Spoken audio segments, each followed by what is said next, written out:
So யூகேக்கு வந்து இதுதான் 4th day. And இன்றைக்கி பார்த்தீங்கன்னா ரூமில் ரொம்ப நாள் இருந்து எனக்கு போர் அடிக்க ஆரம்பிச்சிருச்சு.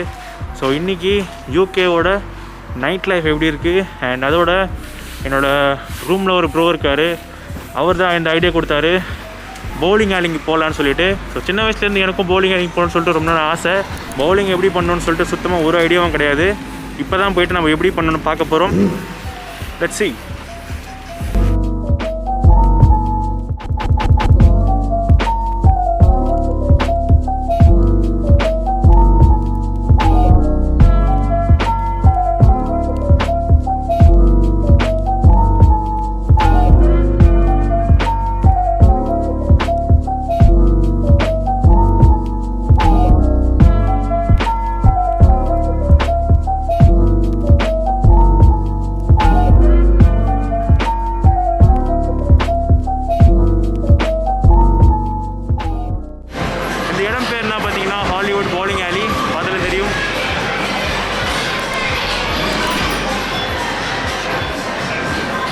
ஃபுல்லாக ஃபன்னான ஏரியா, இன்னைக்கு ஃபுல்லாக என்ஜாய் பண்ண போகிறோம்.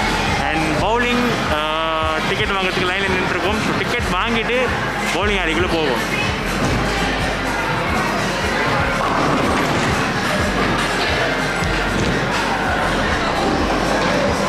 A few moments later. So unfortunately நாங்கள் போன டைமுக்கு பவுலிங் ஆலி எல்லாம் புக் ஆகிருக்கு. 10 மணி வரைக்கும் எந்த பவுலிங் ஆலியும் ஃப்ரீயாக இல்லை. ஸோ நாளைக்கு தான் வந்து ட்ரை பண்ணணும்னு நினைக்கிறேன். Next morning. நேற்றுக்கு பவுலிங் ஆலி போயிருந்தோம். பட் பவுலிங் ஆலியில் வந்து எல்லாமே புக் ஆகிடுந்தது, ப்ரீ புக் ஆகிடுந்தது. அண்ட் இதுக்கு மேலே 10 மணிக்கு மேலே எங்களால் பவுலிங் பண்ண முடியாமல் போயிடுச்சு. ஸோ வீட்டுக்கு போயிட்டோம். அண்ட் இப்போது நாங்கள் தங்கியிருக்க ரூமுக்கு பக்கத்தில் ஒரு பார்க் இருக்குது. ஸோ அந்த பார்க்கை தான் சுற்றி பார்க்கலான்னு இன்றைக்கி பிளான் பண்ணிருக்கோம்.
இப்போ நாங்கள் டெம்ப்ரரியாக ஸ்டே பண்ண இடத்துல ஒரு சுற்ற போட்டு வந்தாச்சு.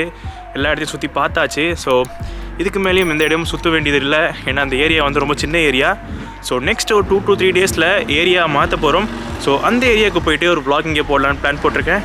So until then stay tuned.